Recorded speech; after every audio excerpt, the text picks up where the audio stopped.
Hi, my name is Madalynn Riffe, and this is my presentation, a walk through history. And for the dates and time that I chose the 1820s, the 1850s, the 1860s, and the 1890s. And I have 3 different topics to discuss with you about each of these dates, so let's get into that. To start us off, life in the past can be pretty difficult to comprehend. In fact, any dates in time before our current may seem odd or different. No, we can't go back in time, but we can have a glimpse of what life may have been like before we were born. How do we get an idea of what the past had to offer? Well, we have the internet to thank for that. That being said, you may think you already know everything you need when it comes to past dates and moments in history that cannot be recaptured. But in that instance, you would be incorrect. There is so much, but so little that we know about history of our own world, but it's never a bad idea to focus on the information we do have. Things people tend to overlook, the small yet delicate moments of the past, like details that we today take for granted. And today, I'm going to present to you some of the mostly overlooked but vital things that happened in the different eras of the 1800s, such as the 1820s, 1850s, 1860s, and 1890s.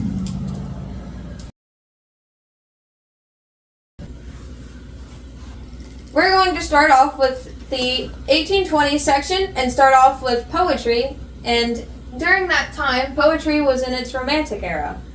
The Romantic era of poetry's increased popularity in 1820 is something often forgotten about, but is a very vital point in the history of 1820s. If you know anything about poetry, you'll know that it has been around for quite some time.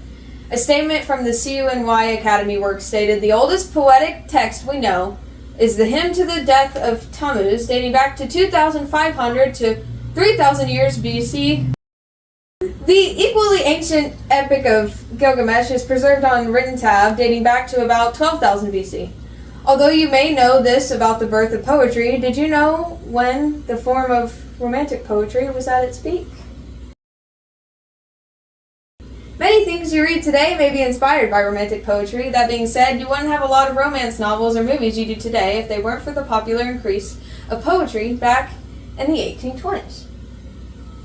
As a result, we currently have a better view of Romantic literature and media. Small things like this may be quickly forgotten or overlooked, but it is indeed vital information on the history of our world, especially our poetry. In conclusion, the Romantic era may be a universally overlooked thing, but is not unimportant. Poetry is the reason we have many things today, and a lot of your favorite pieces of media may not even be here without it. Moving on to the architecture of the 1820s. Architecture is an important part of society today, and you've probably seen some important buildings in your area, from banks to everyday homes. Architecture is a very vital part of our world. To get us started, what is architecture? Well, architecture is the art and science of designing and constructing buildings and other structures. It gives us detailed information of the buildings that make up our society and or community. What I will be explaining today is the art of buildings, or architecture, in the infamous 1820s. First and foremost, the dominant architectural style at the time of the 1820s was Greek Revival. The theme Greek Revival was said to be a more modernized version of the old architectural designs of Greek buildings. In other words, the majority of buildings and structures in the 1820s were inspired by the original Greek designs that we had back in the time of the Greek. An example of those wonderful buildings would be Charlotte Square in Edinburgh, Scotland. Charlotte Square is a Georgian square in Edinburgh, Scotland, that considered a prime example of Georgian architecture and urban planning. The building was officially completed in 1820, designed by Robert Adam. The Garden Square is still here and able to be visited today. And there are some images included on the board.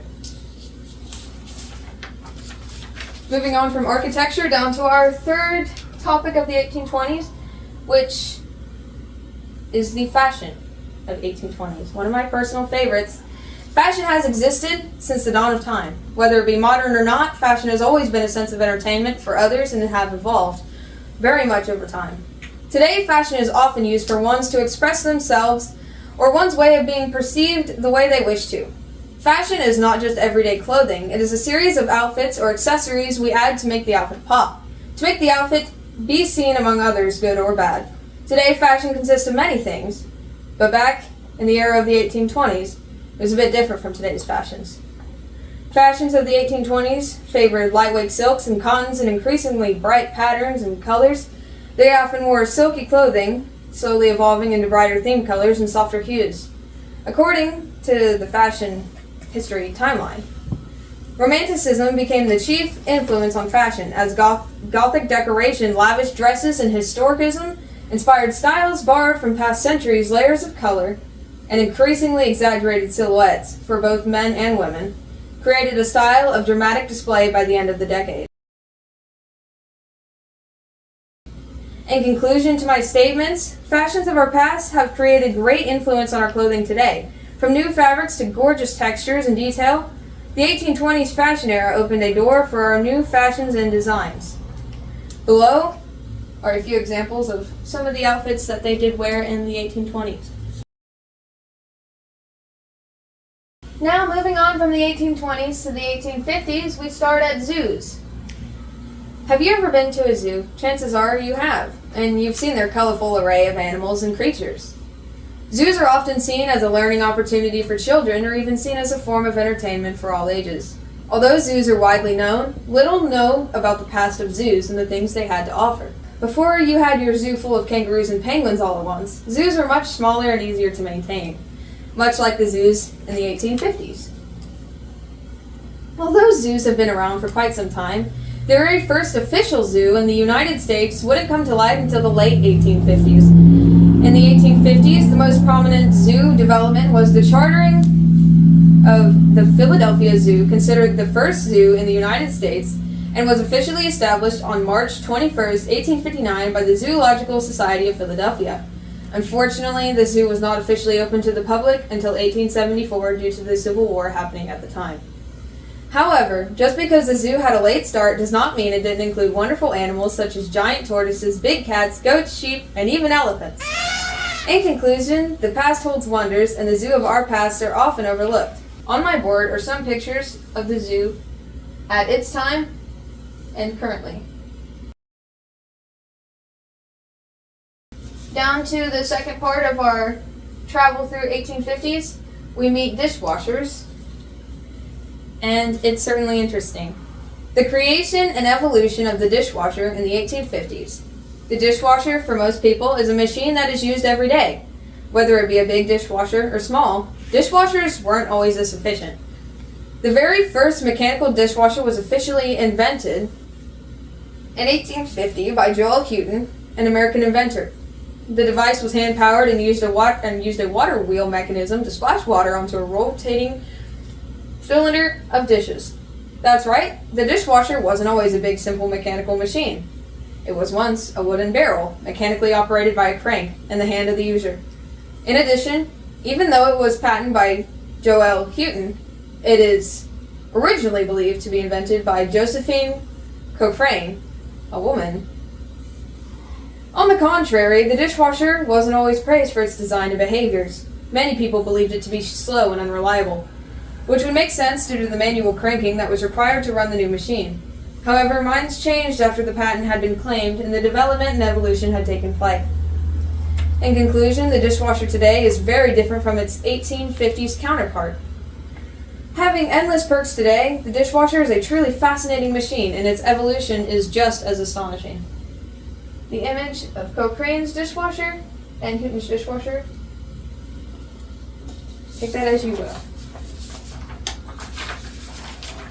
Moving on down from the zoos and the dishwashers in the 1850s, we creep up to foods. Very exciting journey. Foods that were common in the 1850s. When you think of food, what do you think of? Well, maybe well-known things like pizza or hot dogs, but back in the 1850s, foods like that weren't so common. Going to the grocery store or stopping by at a fast food restaurant for a quick bite wasn't a common thing in the 1850s. In fact, it was nearly impossible. Foods back in the 1850s were usually hunted directly or pulled from the ground. This includes things like fruits and vegetables, meats and pork. Vegetables and such were usually grown in farmsteads. and the meat that they would receive would mostly be from hunting or raising animals on their own. Although this was mostly common, the most common foods were things like beans, beets, asparagus, rhubarb, corn, radishes, tomatoes, turnips, and others. Vegetables were often preserved by pickling or boiled thoroughly, and would not have been eaten fresh from the gardens. In conclusion, the foods we eat now are very different from the foods we had in the past. A thing that is often overlooked is how different our eating habits and foods have become. Because, boy, I'm happy we have the ones we do now. Moving on our railway from the 1820s, 1850s, we end up at the 1860s, and we start with the calendar, but I'm going to go to stores. We're going to start with stores, work our way through that. The stores in the 1860s. Every time you take a trip down the road, chances are you'll pass a grocery store or a local general store. You probably think about places like Walmart or Dollar Tree when stores come to mind. Although the 1860s did have stores, they weren't quite what you'd expect. In the 1860s, the most common type of store in the United States was the general store, which was served as a place to buy necessities and socialize. Other types of stores included department stores and mail order businesses. These weren't big, tall stores or malls that you could walk through and buy fancy meals or clothing, but they were plenty of places to socialize and buy your everyday needs. Some name-branded stores that had been founded in the 1860s were ones like Howard and Higbee, Shaw's and Call, Hirsch and Sons, Mercantile Co. These were all founded in the 1860s, and some are still around to this day. In conclusion, stores today are very different from the stores in the past. Nevertheless, those stores provided the needs and the wants for many customers of the past, and were just as handy as the ones today. To the side here, you can see a comparison of today's Shaw's, and this was Shaw's in the 1860s. Making our way back up to the calendar, we start with information about the evolution of the calendar in the 1860s. The calendar is a pretty vital thing in many people's lives. Dating all the way back to about 3100 BC, the calendar has changed a lot through the years. What did the calendar look like in the 1860s? In the 1860s, the Gregorian calendar was used, which is a 12-month calendar with different numbers of the days in each month. Like calendars today, the calendar in the 1860s used 12 months of the year and showed the days following. However, the calendar did go through some changes. Calendars today have different sections cutting off to at least a sheet that contained 1 month and all days. However, the calendar in the 1860s consisted of multiple months on a sheet, holding all of the days and months on a single sheet of paper. An image is provided right here. In conclusion of this paragraph, calendars have not always been the simple flappable sheets we have today. They used to be a bit more complicated and less organized. Personally, I prefer the ones today. Making our way back down to the bridges, in the 1860s, we'll talk about the development of bridges in the 1860s. Have you ever driven across a bridge to get to your destination? Or maybe walked across a small one to cross a body of water? Well, bridges today weren't always this way. They were once very different. Bridges today are usually steel or metal leading across a body of water or a road that is in the way of a driver's destinations. In the 1860s, bridges were often built of wood, iron, and stone. The sturdiness of them seemed to improve over the years. Bridges that were built or notable in the 1860s were the Rush Street Bridge, West Boston Bridge, and the Bendo Bridge. These were only a few bridges notable for being built back then. In conclusion, the bridges today are very different from the ones in the 1860s, differentiating in size and sturdiness. They have improved in many levels. Here you can see an image of the Rush Street Bridge. Making our way to the end destination of our travel through time, we will start at the bottom and make our way up. We will start with dolls of the 1890s. Have you ever played with dolls before? Chances are you have, and today they consist of plastic and other things more stable and safe for younger children. But in the past, dolls looked very different. According to an 1895 article in the New York Times, dolls were the staple of the toy trade, with consumers spending $2 million on them annually. Dolls were very popular back in the 1890s, and their textures did not consist of the usual products you'd assume. Dolls in the 1890s were usually made of unglazed porcelain that had been molded into shape and baked in high temperatures. Porcelain dolls like those still exist today, but are much more expensive and all around harder to find. In the past, that was the most common form of a doll. In conclusion, just like people, dolls have changed over the years. Being produced by new people and being made out of new items, dolls have changed very much, leading them to come in different shapes and sizes in the end. Dolls will always be remembered as a popular item of our past and our futures to come. Down here is an image of a China doll that was made in 1891. Skipping parks, we go back up here to cars in the 1890s, and we will start with information about how cars are very different from how they are today as they were back then. Cars are a pretty vital thing in lives today. From the name-branded cars today to the old rebuilt cars of the past, here are some examples of cars and how they worked in the 1890s. When you think of a car, chances are you imagine a big motorized vehicle with metal parts and thick tires and rims. However, cars haven't always been the go-to for traveling, and they certainly did not look the same back in the 1890s. Cars in the later 1890s consist of dark coats of paint and big wheels that resemble that of a bicycle. The experimental cars used to run off steam. A large tank in the back would transfer the steam to the vehicle, much like gasoline and electricity do now. In conclusion to my claim, cars haven't remained the same over years. They have evolved quite a lot from their ancestors and are now one of the most successful inventions on the planet. A very vital one as well. Although cars are not entirely required, they are preferred and easier for travel. An image is provided of a vehicle from the 1890s that was made in 1891. And sadly, approaching the last topic of our journey through history, we stop at parks. Parks have been around for a long while. The first national one officially being listed as the Yellowstone National Park, perhaps you've heard of it, which was established in 1872. It's generally considered the first national park in the world. Nonetheless, parks alike and different are an important part of our history.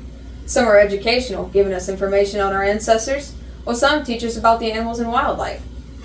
Parks have changed a fair amount over years, from empty open grounds to fields of trees and benches for people to walk and rest. Parks are often used for relaxation or sightseeing. Although many people see them now as places for children to play or explore, there are still many parks, and they are all different in their own ways. Parks in the 1890s often consisted of small ponds and low bridges, allowing visitors to look around and enjoy the environment of the park. Although it isn't a big difference, parks have become a big part of our history and are open to visitors all around the world. In conclusion, parks have evolved through time, whether it be the items at the park or the people it contains. It has changed very much over the course of the years. Here is provided a historic photo of Vancouver's Stanley Park in the 1890s. In conclusion to my presentation, I have presented to you a few history lessons and the mostly overlooked things that has made its impact during the eras of the 1800s. From the 1820s, the 1850s, to the 1860s, and the 1890s, I have provided information about items that they contain.